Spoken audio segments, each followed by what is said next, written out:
you have a question during the show, we want to hear your input. Is big part. Your input is a big part of what makes the show successful, and we thrive on your energies and insights. Whether it's a quick comment, thoughtful question, or an opinion, you just have to share. Don't hesitate to drop it in the chat, and if you want to make absolutely sure your message stands out and gets featured on the show, there's an easy way to do that. Use the super chat feature. Just click the $ at the bottom of the chat box to send in your super chat. This guarantees that your message gets on the air, and it's also a fantastic way to support our channel. We rely on your support to keep bringing you the sports content you love, and we appreciate every bit of it. So go ahead and let us know what you're thinking. Hit that super chat button, and let's keep this show as interactive and exciting as possible. And if you prefer, you can also go to the gsmcpodcast.net to tip, donate, and leave a comment or question there. We couldn't do what we do without your amazing support, and we're so thankful to have you as part of our community. We do have to start off though with this weekend's Premier League fixtures. We'll do a review. We didn't get to do that yesterday. We had other things that we needed to discuss. We did discuss the Villa Man United game. We did also discuss the Brighton United game or Brighton Tottenham game. But there was also some other very interesting fixtures. Liverpool, they got that 1-0 win over Crystal Palace. Early goal from Diego Jota was enough for Liverpool. And they continue to really, validate themselves as legitimate title contenders. The mentality of them, it's a brave mentality that they have. It's a winnings mentality. No, not Liverpool. I'm talking about it's a winning mentality. It's a brave mentality, and again, Arne Slot has picked up exactly where Jurgen Klopp has left off. By the way, Crystal Palace away was a fiction that they struggled last season. They lost 1-0 with that goal from Eze. Late on into that season, it was really, the game that, derailed Liverpool's title hopes of last season's, that turned around to their their odds last season when they went away to Crystal Palace and they suffered that. Or I believe that loss was actually at home. Yeah, it was at Anfield. It was at Anfield. I'm mistaken. But this time around, Liverpool wasn't the most dominant of games. Didn't have those clear-cut opportunities, but it was very comfortable. You never thought they were in huge danger, I do have to say. And you never, Liverpool, they never looked like they were going to concede.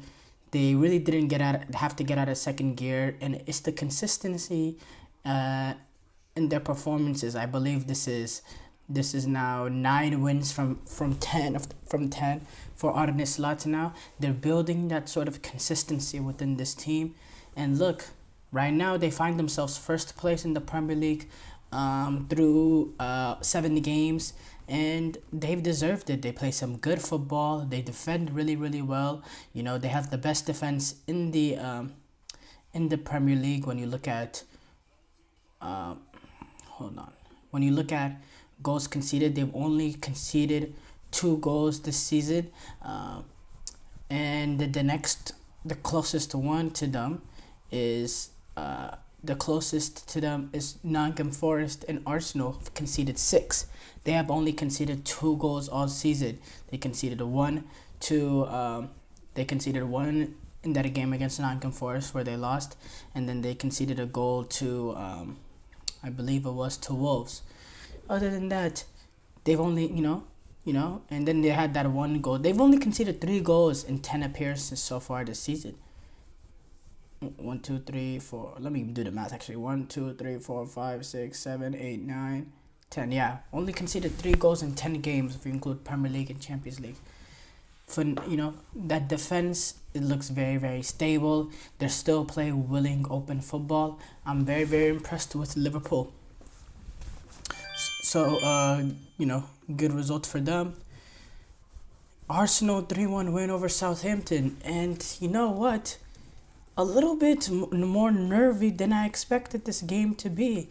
I do have to say, much more nervy than, what I expected this game to be. It was a nervy game. The last Premier League against Leicester, it took that late winner. Late winner. I believe it was from Calafiori on the set piece against Leicester. It was the ball played on the back post on the corner kick and ricocheted. And no, it was an own goal actually from Ndidi. Calafiori was nearest in it. This time, Southampton, they go up, it was a stalemate at first half. Southampton, they take the lead in the 55th minute, and you're thinking, uh-oh. Then Arsenal, they bounce back from conceding that goal in supreme fashion. Kai Havertz, clutch moment for him, clutch goal. And once that goal came, it just completely shifted the momentum. The Arsenal players started playing with more joy, started playing with more of a spirit going forward. And in Southampton, they played a good game.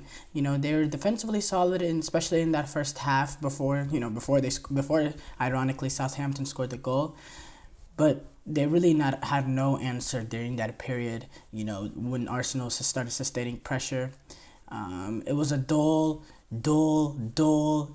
first 50 minutes or so for Arsenal. But I believe when they took that punch, getting caught on the counter-attack with Cameron Archer's goal, it just seemed like that was the spark that needed to ignite Arsenal. And then they had a wonderful game. The crowd the wonderful period. The crowd started getting into it. And yeah, I do have to say though, Arsenal need to be careful with these, sort of being on the fine line, because these are the sort of games, the Leicesters, now this one. Eventually, some of these games could lead to drop points. So it's something that they do have to be careful if you're an Arsenal supporter. Brentford 5-3 win over Wolves.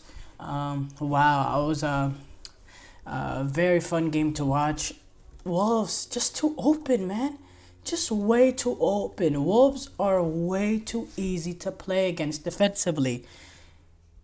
And Brentford, they create a lot of opportunities just by history. Just by what we've seen so far this season. I believe they're leading in the Premier League in terms of expected goals.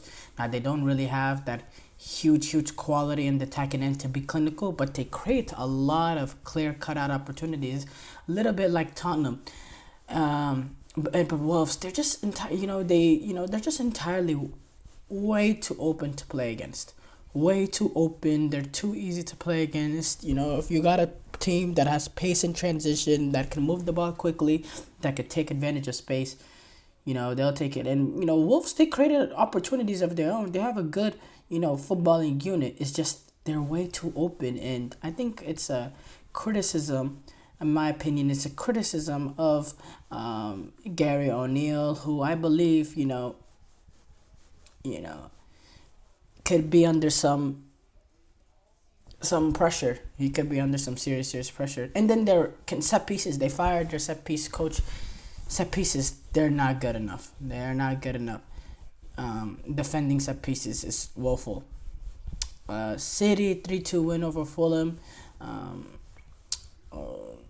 Good, obviously great result for them. You had Fulham, they took the lead. Good response. Kovacic getting a brace. How many times have you seen Kovacic get a brace?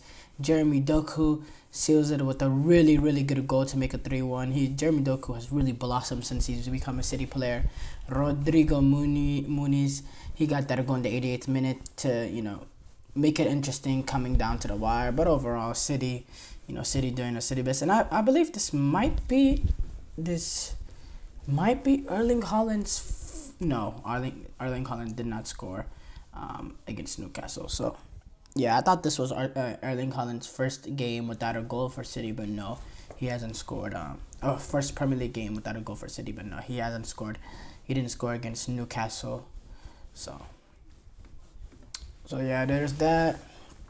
Oh, let's skim through the rest of these games. So West Ham 4-1 win over Ipswich.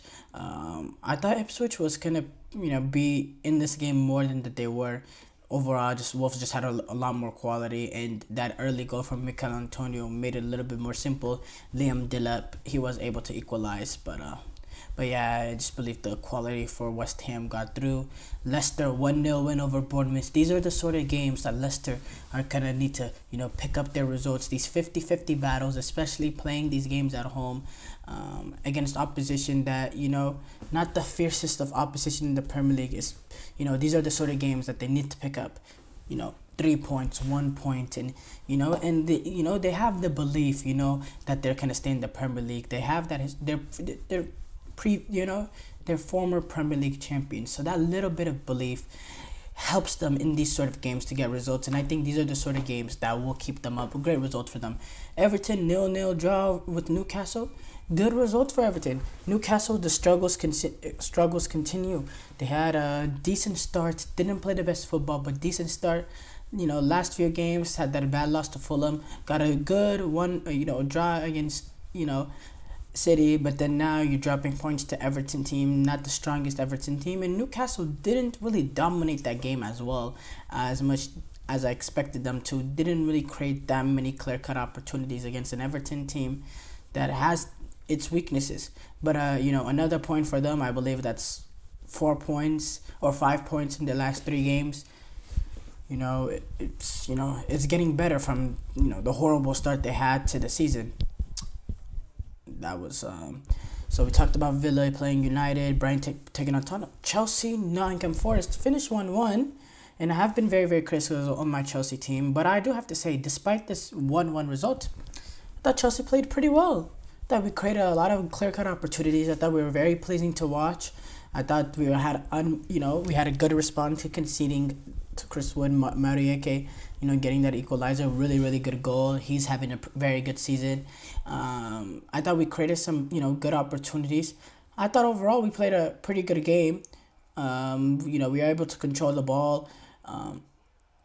We played good attacking football, and Forest, they were willing to come at us well. So for the neutrals, a really, really good game. We also had some, melees in stoppage time. I thought everything about this was a good showing for the Premier League, and despite the drop points for Chelsea, dropping points at home is never, should never be accepted as a Chelsea supporter. But overall, the performance, I have to say, is pretty solid. And if you told me before this season that we would be in the top 4 through 7 games, would be 4th place with 14 points from 7 games, I would tell you, that's not horrible. That's not the worst thing in the world, not the worst start in the world. I do have to say, Cole Palmer, he's having a brilliant season. Now he's up to 6 goals, validating, how good he was last season, reiterating his brilliance. I'm all for it.